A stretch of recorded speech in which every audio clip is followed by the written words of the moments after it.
On the night of July 26th into the early hours of the 27th, a fresh wave of explosions rolled across southern Russia, and by the time the sun came up, 3 separate cities, Rostov-on-Don, Taganrog, and Belgorod, were each dealing with fires, damage, and casualties from what has become one of the most sustained drone campaigns of the entire war. This wasn't an isolated night. It was the latest entry in a pattern that has been building steadily through July, one aimed less at any single target and more at the entire logistical, industrial, and security backbone that keeps southern Russia functioning as a staging ground for the war next door. Let's start with Rostov-on-Don, because that's where the human cost was highest on this particular night. Explosions and the sound of drones were reported across the city, and local public groups quickly began posting footage of hits and fires at what they described as important infrastructure.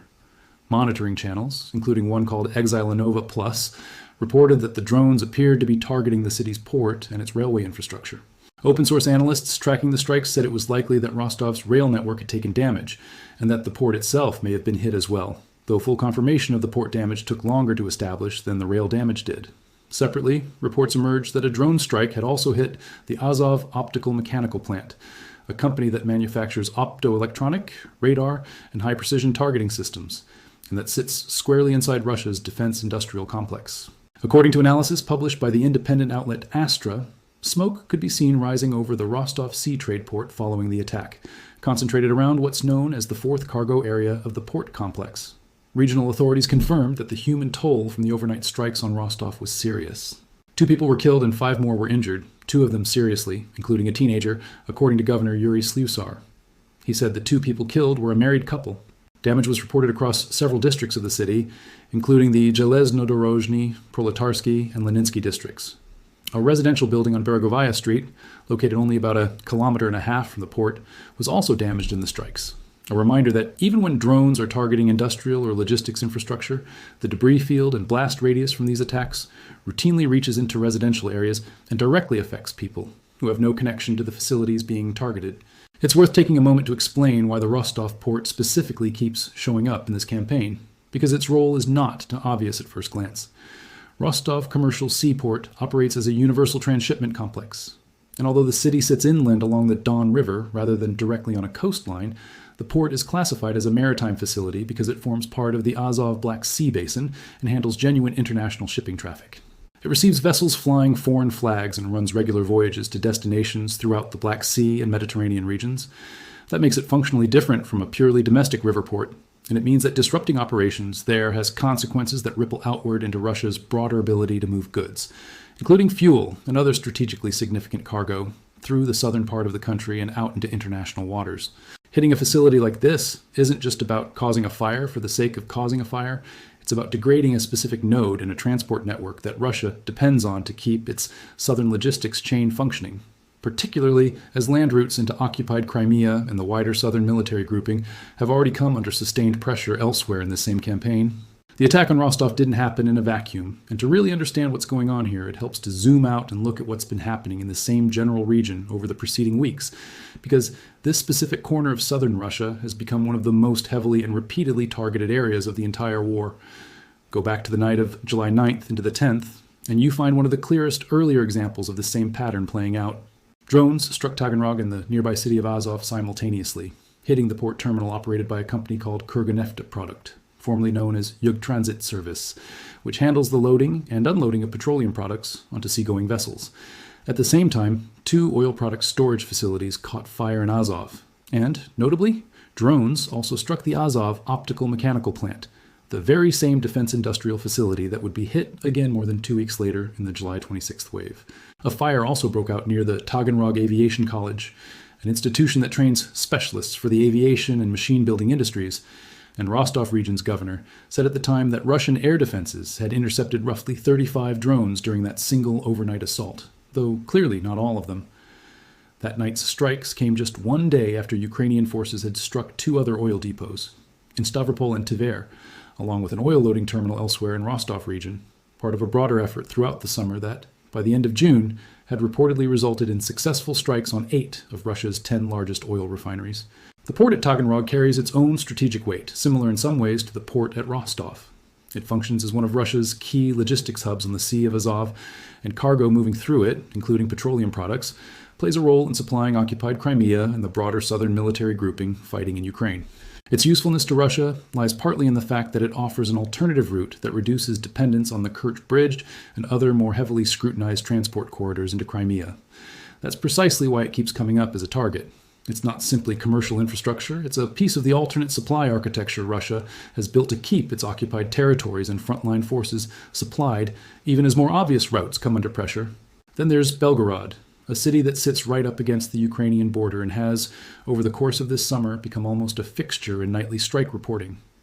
On the same night that Rostov was hit, drones also struck Belgorod, and monitoring channels reported that one of the likely targets was the local building belonging to Russia's Federal Security Service, the FSB. Preliminary reports indicated that both the FSB building and a nearby building belonging to the Ministry of Internal Affairs had been struck, with fires breaking out at both sites and cars burning in the surrounding courtyards. The attack knocked out power across a significant part of the city, with residents in the Kharkivska Hill area and the city center left without electricity. This wasn't an isolated incident for Belgorod either.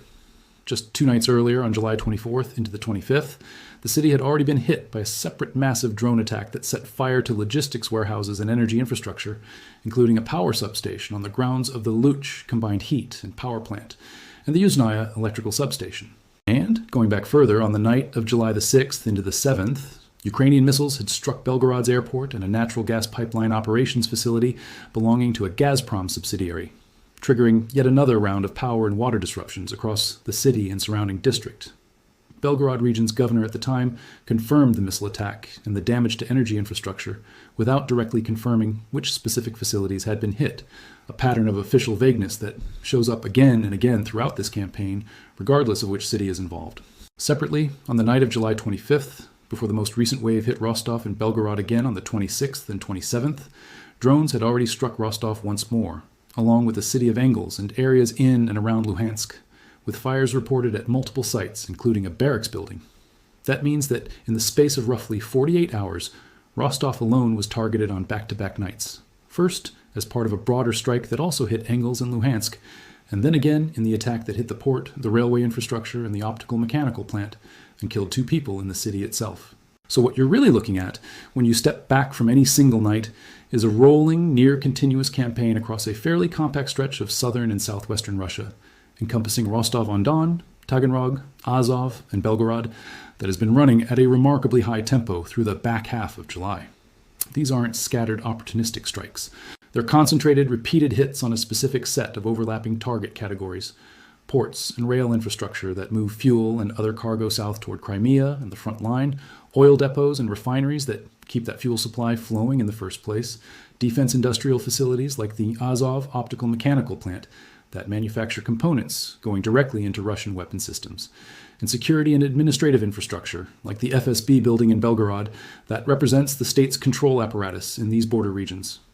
There's a clear strategic logic tying all of this together, and it's one that Ukrainian officials have been fairly explicit about over the course of the summer. President Volodymyr Zelensky announced back in late June a sustained, weeks-long campaign specifically designed to increase pressure on Russia through exactly this kind of sustained infrastructure targeting. The idea isn't to win the war through any single dramatic strike, but to grind down, night after night, the specific pieces of infrastructure that let Russia sustain its military operations. The refineries that produce fuel, the ports and rail lines that move that fuel and other supplies toward the front, the defense plants that manufacture components for drones, missiles, and targeting systems,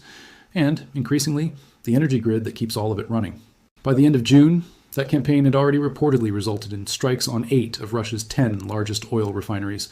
a figure that gives you a sense of just how systematic and comprehensive this effort has become, rather than being a series of one-off symbolic attacks.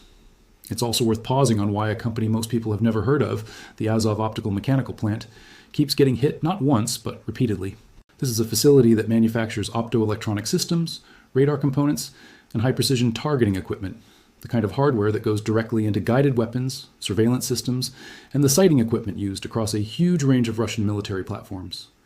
Unlike a port or a rail junction, which serves a mix of civilian and military purposes, a plant like this one sits almost entirely inside the military-industrial supply chain. Repeated strikes on a facility like that reflect a very direct kind of targeting logic. Rather than trying to intercept individual optical components or targeting systems somewhere out in the field, you go after the factory producing them at the source. That's a strategy that shows up again and again throughout the history of air campaigns, and its reappearance here, in a small industrial city on the Sea of Azov that most people outside the region had never heard of before this war, is a good illustration of how granular and specific this bombing campaign has become. The strikes on Rostov's port and railway infrastructure fit a slightly different but related logic. Where the Azov plant represents direct military production, the port and rail networks represent the connective tissue that ties military production, fuel supply, and frontline logistics together into a functioning whole. A tank, a drone, or an artillery shell is only useful if it can actually reach the units that need it. And in a war of this scale and duration, that kind of large volume logistics still depends heavily on rail and sea transport, even in an age of highly sophisticated precision weapons. Damaging or disabling the Rostov port's fourth cargo area, or knocking out sections of the city's rail network even temporarily, creates exactly the kind of bottleneck that can slow down the movement of supplies heading toward the southern front and toward occupied Crimea, even if the damage doesn't make headlines the way a strike on a named military target might. Then there's Belgorod, which occupies a slightly different place in this whole picture because of its location and its role. Sitting right on the border, Belgorod functions as a major staging and support hub for Russian operations in the northeastern part of the war, and it has increasingly found itself absorbing strikes aimed not just at logistics and energy infrastructure, but at the security services that help administer and control the region, as reflected in the apparent strike on the FSB building itself. The fact that Belgorod has now been hit repeatedly within the same week, first with strikes on logistics warehouses and power infrastructure, then with a strike that appears to have targeted the security services directly, suggests that Ukrainian planners view the city as valuable not just for its logistics function, but for the broader disruption that comes from repeatedly demonstrating that even a city hosting significant Russian security infrastructure is not beyond reach. There's also a broader pattern worth noting in how Russian officials respond to all of this, because it's remarkably consistent regardless of which city is involved. Local governors and regional authorities routinely confirm that an attack has taken place and that damage or casualties have occurred, while staying deliberately vague about the specific facilities involved, particularly when those facilities have any connection to defense production, energy infrastructure, or security services. Rostov's governor was willing to confirm casualties and district-level damage from the July 26th and 27th strikes, but did not specifically confirm the reported hits on the port or the optical-mechanical plant. Belgorod officials, going back through multiple strikes over the summer, have followed the same playbook, confirming that missile or drone attacks occurred and that energy infrastructure was disrupted, without directly naming facilities like the airport, the gas pipeline operations center, or, in the most recent case, the FSB building itself. That pattern of official confirmation paired with selective omission has become one of the more reliable signals, over the course of this war, that a given strike has hit something regional authorities would rather not draw further attention to. Zooming out even further, what this entire stretch of strikes across Rostov, Taganrog, Azov, and Belgorod represents is a war that has, over the summer months, increasingly moved its center of gravity away from purely frontline combat and toward a sustained campaign against the infrastructure that makes frontline combat possible in the first place. Oil refineries, ports, rail networks, defense plants, power substations, and now security service buildings have all become part of a single interconnected target set, hit repeatedly and often in overlapping waves across the same handful of regions. For the people actually living in these cities, the effect is a kind of rolling, unpredictable disruption. Intermittent power outages, damaged homes, closed roads,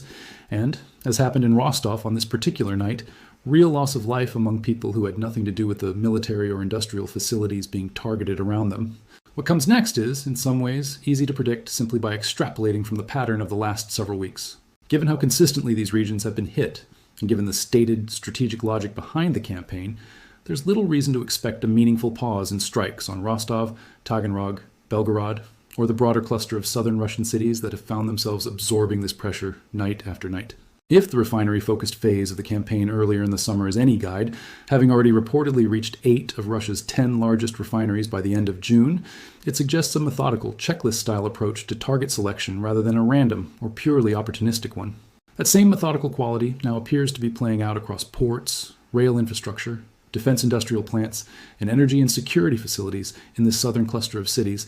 and there's no clear sign yet of a natural stopping point. It's worth spending a bit more time on the technical side of this campaign, because the sheer frequency of these strikes says almost as much as their targets do. We're talking about multiple Russian regions, Rostov, Belgorod, and the areas around Taganrog and Azov among them, being hit on a rolling basis with what amounts to near-nightly regularity through the back half of July. That kind of tempo requires a sustained production and logistics effort on the Ukrainian side that goes well beyond the capacity most observers would have assumed was available even a year or two into this war. Long-range strike drones capable of reaching deep into Russian territory, hitting specific buildings with enough precision to set fires at named facilities like an optical-mechanical plant or a specific cargo terminal, and doing so repeatedly across multiple regions in the same week points to a manufacturing and targeting pipeline that has matured substantially. This isn't a single dramatic breakthrough weapon. It's the product of an incremental, months-long buildup in both the number of drones being fielded and the quality of the intelligence being used to select and confirm targets. That intelligence side of the equation deserves its own mention because a lot of what makes this campaign so effective isn't just the drones themselves, but the verification process that follows each strike. Independent monitoring channels like Astra and Exilanova Plus, along with a broader ecosystem of open-source analysts, have become a genuinely important part of how these strikes get documented and confirmed. In a media environment where Russian officials routinely downplay or omit details about what's actually been hit,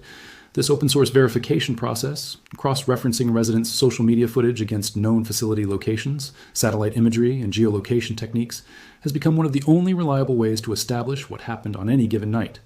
That's part of why you'll often see initial reports framed cautiously, describing a target as likely struck or a facility as probably damaged, before follow-up analysis either confirms or revises the initial assessment. It's a slower, messier process than an official government statement, but in this particular information environment, it has proven considerably more trustworthy. There's also a broader economic dimension to this campaign that extends well beyond the immediate value of any single port terminal or defense plant. Russia's economy and its ability to sustain a war of this duration depends heavily on functioning energy infrastructure, functioning transport networks, and a functioning industrial base capable of producing weapons and components at scale. Every refinery that goes offline, even temporarily, reduces the volume of fuel available both for domestic consumption and for export revenue that helps fund the broader war effort. Every port or rail line that gets disrupted slows the movement of goods, including military supplies, toward the front. Every defense plant that gets hit, even if production resumes within weeks, represents lost output during the repair and rebuilding period. Output that doesn't get made up later, it simply doesn't happen. Multiply that across 8 of the country's 10 largest refineries, a growing list of ports and rail junctions in the south, and now a defense industrial facility hit twice within 3 weeks. And you start to see the outlines of a strategy aimed not at any single decisive blow, but at a slow, compounding erosion of Russia's capacity to sustain the war at its current intensity. It's also worth thinking about what this campaign reveals about the state of Russian air defense across this particular stretch of the country. Belgorod sits directly on the border and has some of the densest air defense coverage in Russia precisely because of its proximity to Ukrainian territory, yet it has still been hit repeatedly, including strikes that appear to have reached buildings belonging to the FSB and the Ministry of Internal Affairs, generally considered high-priority protected targets. Rostov and the cities around the Sea of Azov sit further back from the immediate front line, but still within range of Ukraine's growing fleet of long-range strike drones, and they too have proven unable to fully shield their ports, rail networks, and industrial facilities from repeated successful strikes. Governors in both regions have periodically cited numbers of drones intercepted, 35 over Taganrog and Azov on one night in July, for instance. But those numbers, even when they represent genuine successes for Russian air defense, haven't been enough to prevent fires, casualties, and confirmed hits on named facilities on a near-weekly basis. That gap between partial interception and full protection is, in a sense, the entire story of this campaign. Russian air defense is clearly doing real work, shooting down a meaningful share of what's launched at these regions, but the remaining fraction that gets through has been more than enough to sustain a steady drumbeat of damage across the summer. For the people actually living through this, the psychological toll is worth acknowledging alongside the physical damage, even if it's harder to quantify in a news report. Residents of Belgorod have now dealt with repeated power and water outages over the course of a single month, tied to strikes on the airport, a gas pipeline facility, a thermal power plant, and now potentially the city's own security infrastructure. Residents of Rostov have watched their city absorb strikes on consecutive nights, first alongside Engels and Luhansk, then again in an attack that killed a married couple and left a teenager among the seriously injured. Living under that kind of unpredictable recurring threat, never quite knowing which night the drones will come or what part of the city they'll be aimed at, produces a particular kind of chronic stress that doesn't show up in casualty figures, but that shapes daily life for hundreds of thousands of people across these regions, regardless of their own connection, or lack of one, to the military and industrial facilities being targeted around them. Looking at the broader trajectory of the war, this cluster of strikes on southern Russia fits into a pattern that has become increasingly clear over the course of 2026. a shift toward treating economic and logistical infrastructure deep inside Russian territory as a primary battle space in its own right, rather than a secondary consideration behind frontline combat. That's a meaningful evolution from earlier phases of the war,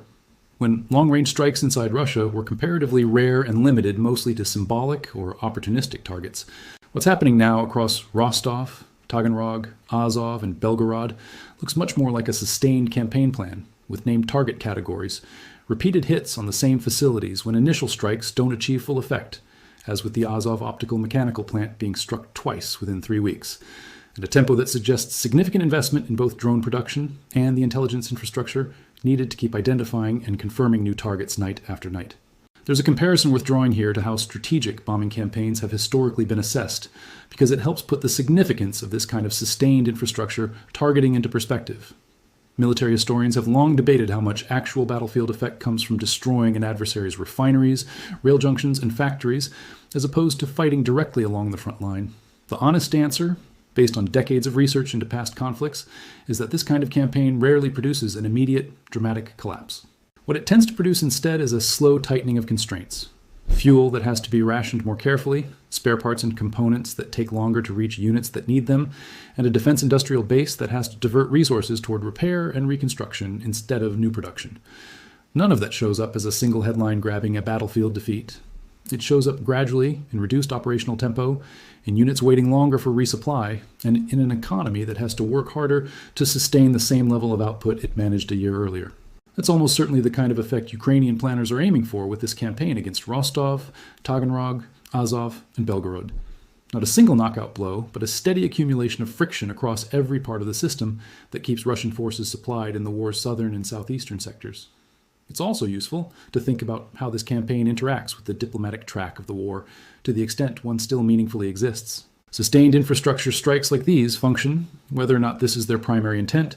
as a form of leverage heading into any future negotiation. A Russia that has to devote increasing resources to air defense, refinery repair, and rebuilding damaged rail and port infrastructure across its own territory is, all else being equal, a Russia with fewer resources available to sustain offensive operations in Ukraine itself, and potentially a Russia with somewhat greater incentive to consider a negotiated end to the fighting rather than an indefinite continuation of a war that keeps reaching deeper into its own economic infrastructure. Whether that logic actually holds in practice, and whether accumulated pressure of this kind meaningfully shifts Russian decision-making at the negotiating table,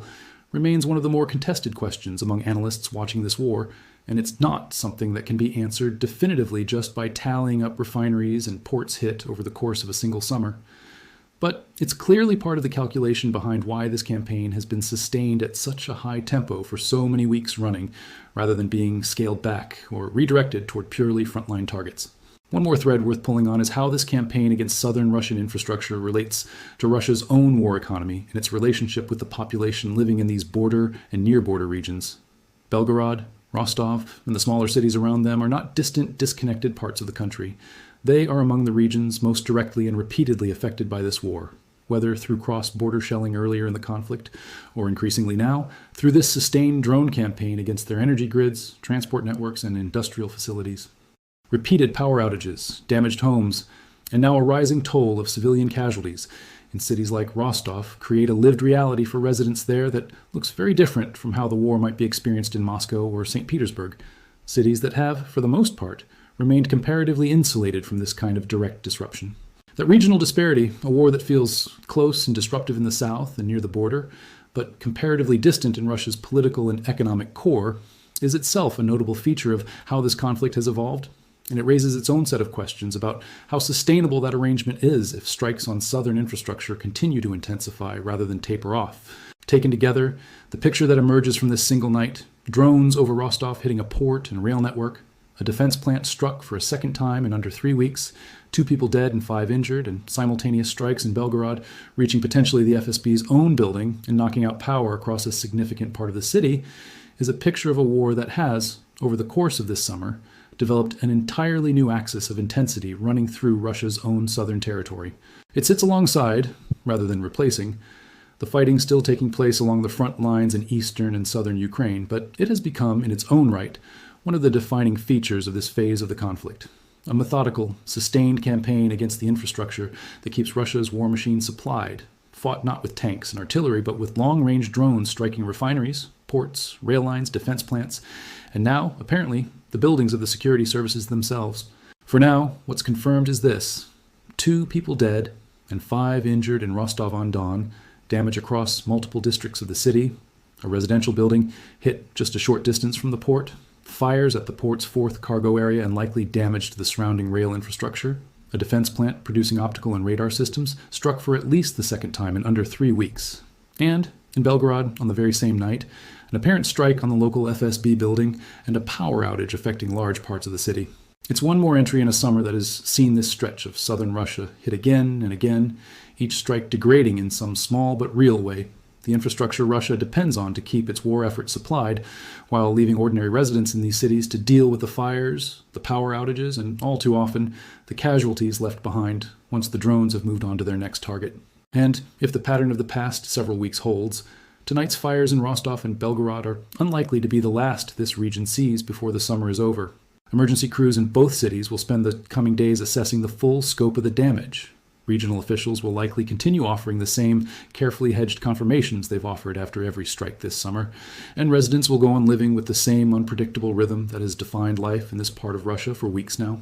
Quiet stretches punctuated by nights like this one, when the drones come again, and another piece of the infrastructure holding this war together goes up in smoke. Whether it's a port terminal in Rostov, a defense plant in Azov, or a security service building in Belgorod, the underlying message of this summer's campaign has been consistent. No single category of target, ports, refineries, defense plants, power grids, or the buildings of the security services, in no single region, however far away it may genuinely sit from the front line, is being treated by either side as truly off limits anymore.